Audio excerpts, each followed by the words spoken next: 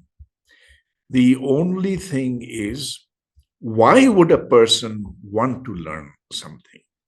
So there could be two reasons for that. One is that it'll get you a good job. You'll go high in your profession. You'll make a lot of money. You'll be uh, considered, somebody very big. Now, that uh, is a good reason for wanting to learn something well. If the market requires you to have that, that realization so far has not impacted upon our people. What they want is degrees in hand,